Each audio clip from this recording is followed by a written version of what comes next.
Hi everybody, welcome to my channel. Today I have an art journal tutorial for you where I'm going to take you step by step with the process. Thank you so much if you're a subscriber. If not, please hit that subscribe button and you won't miss any of my upcoming tutorial videos. So this beautiful napkin is called Snowdrops in Winter. Fell in love with the background color, the greens, the teals. But I have to admit, I struggle with napkins that have colored backgrounds. So this was a bit of a challenge for me. I'm going to take you along for the ride. So I'm just going to cut out one of the quadrants of the napkin and peel off the excess plies. Now this napkin and all my napkins come from NINNYSNAPKINS.com. There's a coupon code and a link in the description box. So I could put this as is with the dark background on a 6x6 panel. Fits perfectly. This is a card base. There's a little bit of a border, but I could do with that. But I am going to challenge myself to work with a napkin with a dark background. Usually I prefer the ones with the white background. So I am using my liner brush and I am water cutting basically around these snowdrops. I'm removing the square part of it so that I can release the focal image. And I'm just cutting off as much of that excess color. Now, in the middle of this focal image, it's still going to be that green and blue and the beautiful colors. So I'll be taking my color scheme from the napkin and trying to recreate a background that goes with it. Now, automatically, like once you cut this out or start cutting it out, I call it releasing the focal image from the napkin and just taking it away from that square shape is so helpful. So if you're not sure what to do with a napkin when you're using it in art journaling or mixed media, cut it apart. Release the focal image from the napkin. And that way you can play with it on the substrate that you've chosen and make some decisions. It's just so much easier.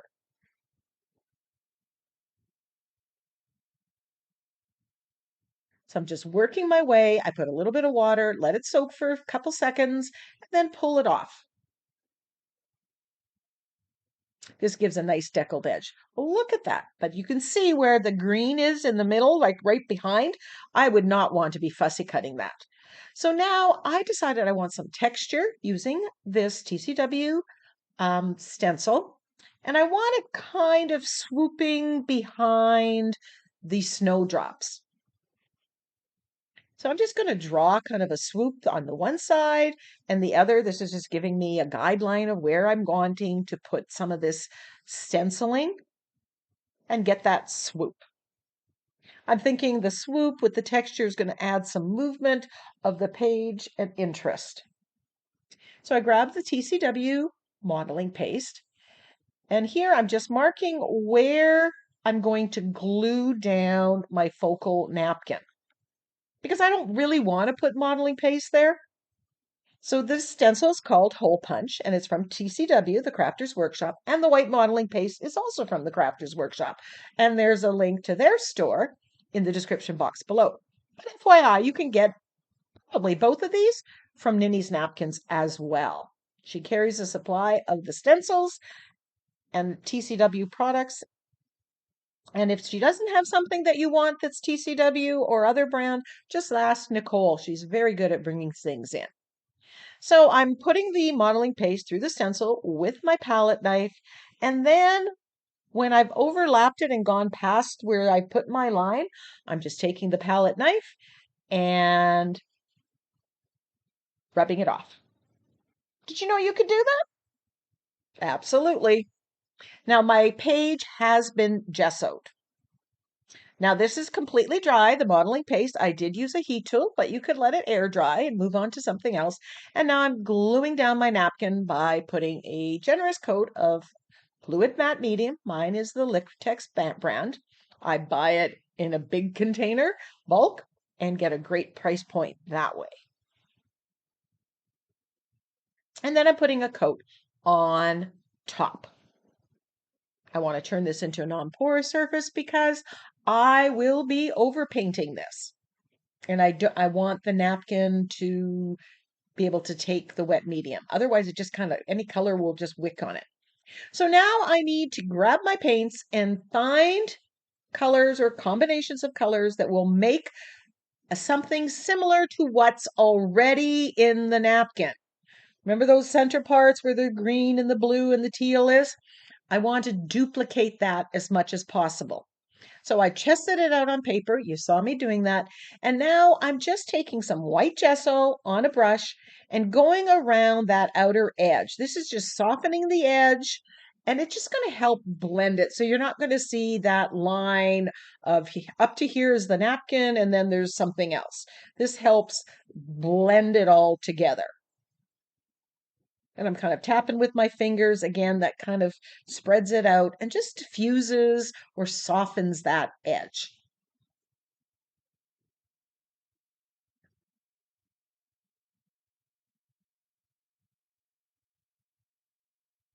And I kind of stipple it on with my brush and then tap, tap, tap with my finger.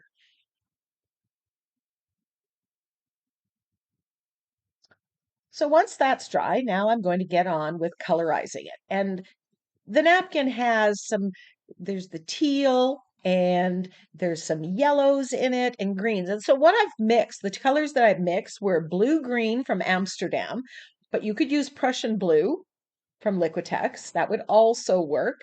And then I'm using Naples yellow. And when you mix it, you get that green color that's in the background. I'm mixing this wet on wet. I'm using a brush. I think I go on and I use a makeup sponge later, and then I might be using my fingers. Don't necessarily want this all one tone. I want to have variation in tone. That makes for an interesting background. I've got the texture there with the pattern, but I'm adding interest just by mixing it wet on wet. So some areas are more teal, some are more blue, some are more green, some are just even very, very yellow.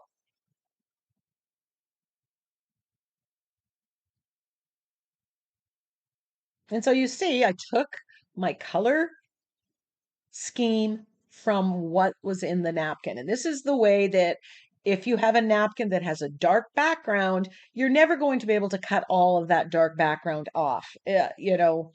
It's very finicky uh, cutting, and I've never been successful with it. So this is the work around that. And you can see I've got some yellows and some greens, and there's just a lot of interest going on in what was very easy to achieve.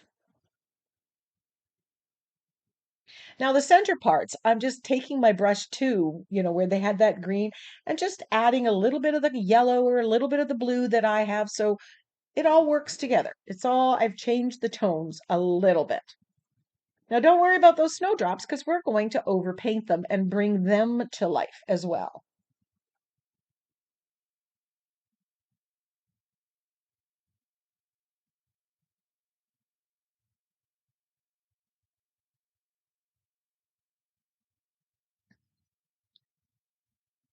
So I'm liking how this came together, and I want to add some more interest. So I grabbed these stamps, and I'm stamping with actually burgundy because I thought that kind of burnt yellow or red oxide would look good. In the end, a lot of this stamping does not show. I really liked how it looked. It just sometimes the page goes a different way. But I chose the burgundy instead of black for this stamping because there's little bits of that red oxide, burnt sienna in the leaves of the snowdrops. And I just wanted to introduce that color to the background. And I stamped some of this on there. But again, a lot of this doesn't end up showing. There's little bits peeking through. But right at this point, I'm thinking the stamping was a little bit too forward. So I grabbed my makeup sponge with some more paint and I'm just knocking it back, dulling it off. The Naples yellow is very opaque, so it really blocks what's behind it.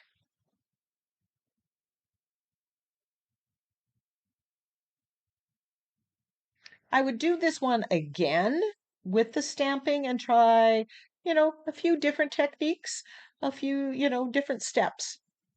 There wasn't anything that I didn't like that happened here.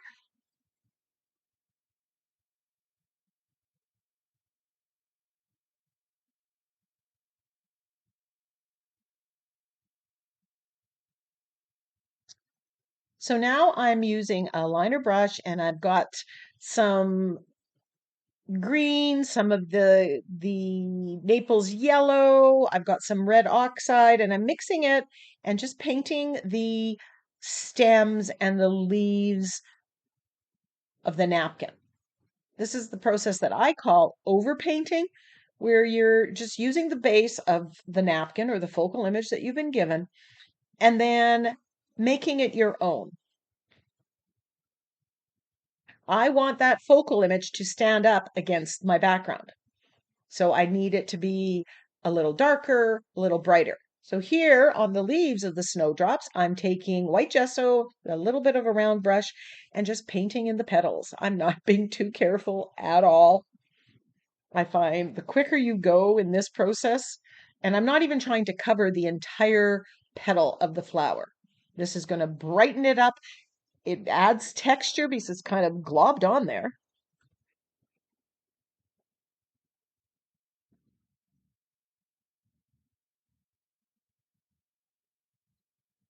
Now, this is a 7 by 10 Canson mixed media page. I take it off the coils because I like working flat. And when I've got 30, 40 pages done, I put it back on the coil and I have my finished art journal. But you can see the ones that I've done versus the ones that I haven't done. And I do all of them, but you don't have to. You can just do some of them and the other ones are going to look like they're further behind. Now, if you're not sure about where the paint is because I've painted the background and maybe gone over something I shouldn't have gone on, I grab one of the other napkins and I can look at it to see the shape, to see, you know, and guide my application of paint. I think right now I'm thinking, oh, it would have been great to put in some pearl white stencil butter or some iridescent medium on the snowdrops, and then they would really just glisten.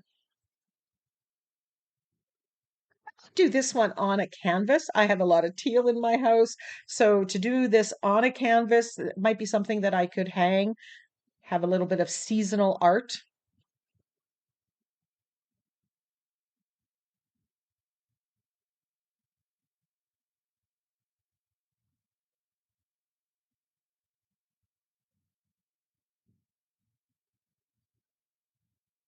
And I go back on and I add a little more white to some areas, a little more, and again, that's textured as well as the pattern.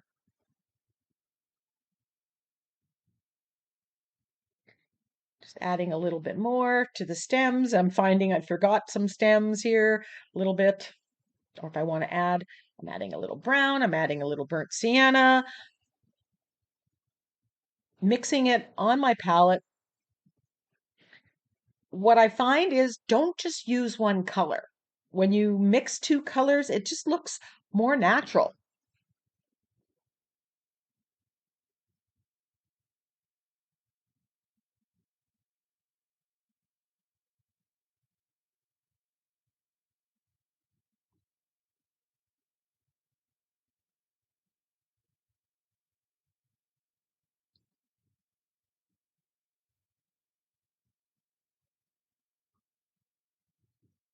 And again, tapping it with my fingers just kind of diffuses it a little bit, makes it softer somehow.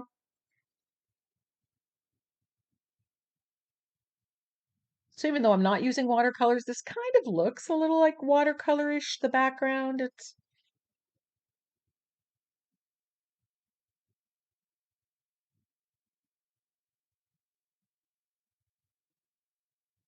And I realize I didn't paint this flower right here. You can even add in more snowdrops just to make it fit your composition. So this is a 7 by 10. If you were using a 9 by 12 mixed media page, then you might want to add a few more, make it a little wider.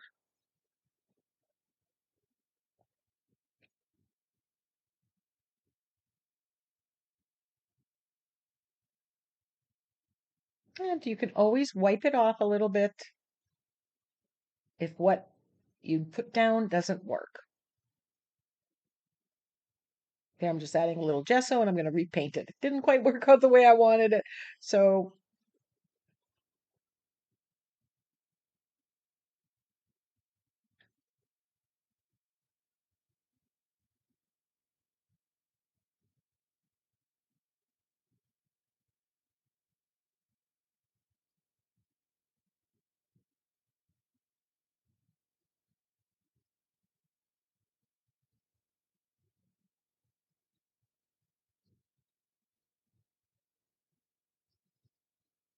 now I'm adding a little bit of shading. I've got my angle brush. I'm putting black acrylic paint on it and going underneath the snowdrops just to shade them. This further makes those snowdrops just glisten, the white of them. And it's just the finishing touches. I'm adding a little bit of blue, a little bit of black. The blue didn't look quite right. The black by itself didn't look quite right. So I'm just kind of mixing it as I go.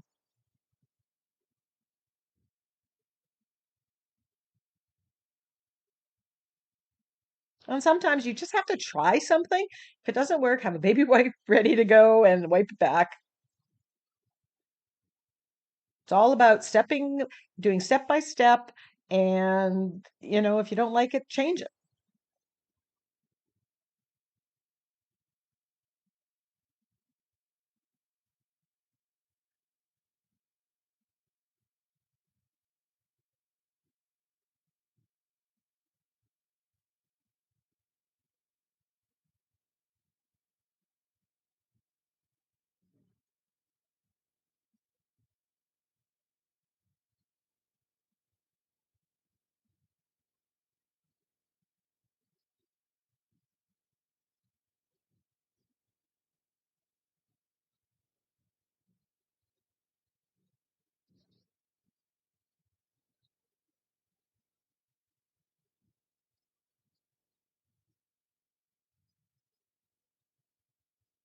I'm just adding more white and I'm actually applying less white now because I'm not going over the whole petals. Now I shade it and now I just want to brighten it a little bit, adding a little more highlights, I guess it's called. I'm just following my instincts. When I get to the one thing's done, then I go and try something else, step by step. Then I want to add a little more interest to the background, so I put some white with a script stamp here. And then I think I do some yellow on it to introduce more yellow in there.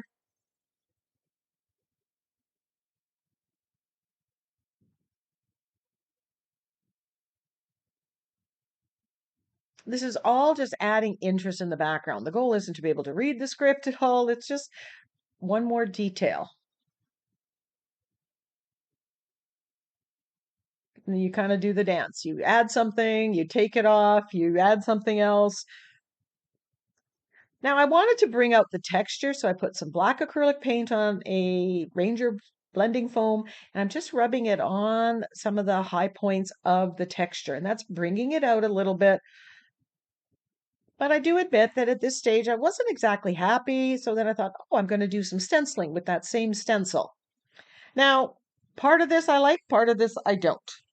I like how the circular stenciling of the hole punch kind of mirrors the base of the snowdrop.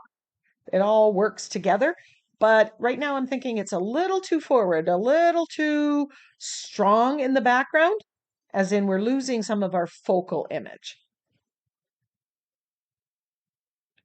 So I'm liking it, but I'm not liking it. It was a good decision, but maybe overdone.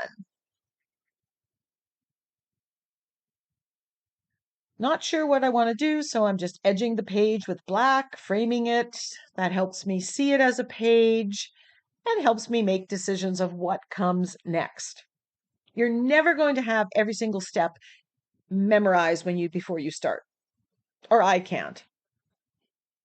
I may think, okay, I'm going to kind of do this, and then something happens, evolves in front of you, and you change it.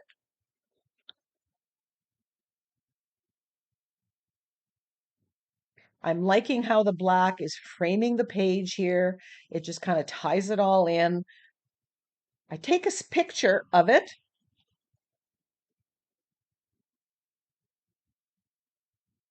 And that helps me see it from afar. And then I added some white stamping. I went over the textured areas with white and I liked it a lot more. So sometimes taking a picture helps you see it from afar and make changes. Here I'm splattering with some gold. That introduces that yellow. And, well, you know I love my bling.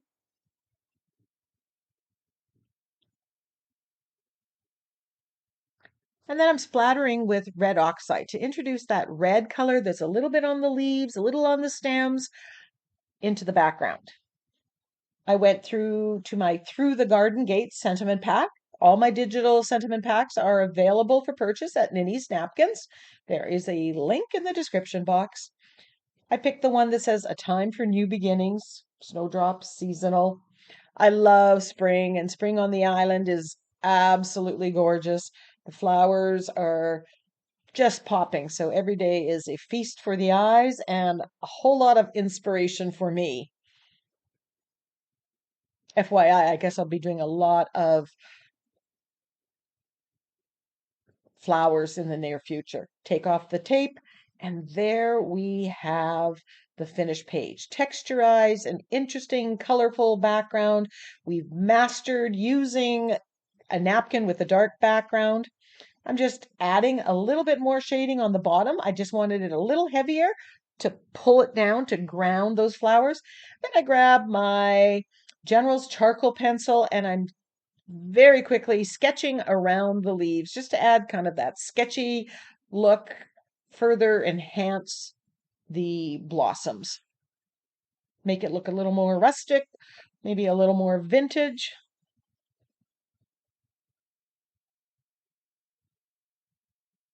So don't be afraid of a background or a napkin with a very dark background. It is doable, and I've shown you how. So once again, thank you if you're a subscriber. Please hit the subscribe button if you're not, and select the option to click on the bell so you'll be notified of upcoming videos. Close-ups of the finished page follow. There's the napkin. What do you think? Same? Different? I made it my own. Now you go do the same. Grab a napkin, grab a stencil, couple stamps, and go get creative.